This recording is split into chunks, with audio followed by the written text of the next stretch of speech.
In this video, we will show you how to set up a piece to camera for yourself or for someone else. This is a popular and useful format and you will see it absolutely everywhere. We're going to use two examples from the Open University. The first is a video diary format for a project called Creative Climate. The second is a podcast. Creative Climate's a 10-year global multimedia diary project. We're trying to capture a whole range of perspectives on how people are understanding and responding to global environmental change issues. Creative Climate works through a standard set of questions. For any piece to camera, it helps to have a set of prompts like this. The first thing is to decide where to shoot. Joe decided to shoot his diary in his office, which is fine because it's not too busy and he had it to himself. Creative Climate diaries are really undemanding to make.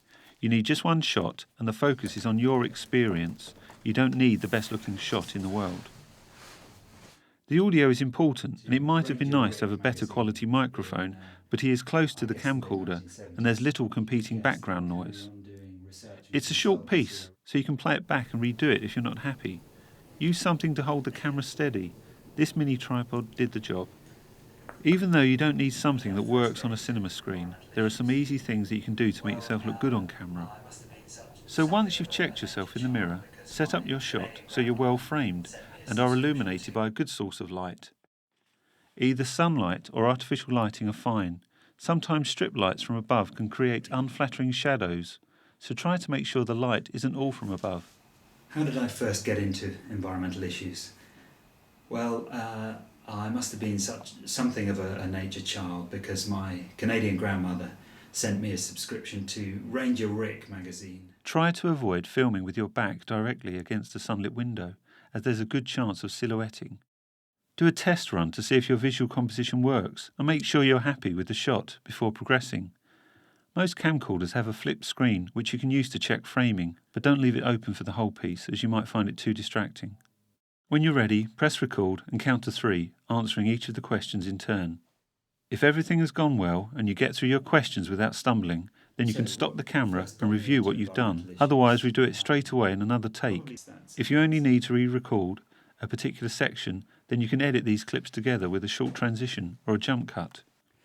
Come and join us on Creative Climate, a 10-year global environmental change diary project. It doesn't have to be a big deal. Just every 6 months we're going to invite you to keep some video or audio or written material that holds your account of how you understand and are acting on environmental issues. Although many of the podcasts you see on the internet are quick and easy, low-budget affairs, they can also be done very professionally.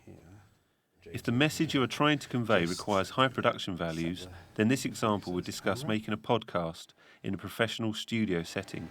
John, who is in charge of this studio, has a camera with an auto cue.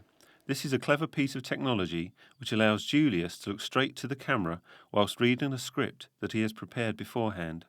The script is fed from the control room where John is monitoring the performance and keeping a watchful eye on sound levels. There is also a blue screen behind Julius which allows John to add in a different background in the edit suite. Hi there, my name is Julius Mugwagwa, a research fellow and Liverhulme scholar. The room is kept clear during the podcast so that nothing distracts Julius, helping him not to break his contact with the viewer. A large organisation like the OU can support several professional quality studios with equipment and staff to match, especially as making media is something the OU does a lot. Even so, it takes a little forethought and pre-planning to ensure that Julius, John and all the preparations are in place when the shoot is due to begin. Once Julius has done his job, it's a relatively simple matter for John to edit the podcast and upload it for approval. If everyone is happy, it will be public within hours.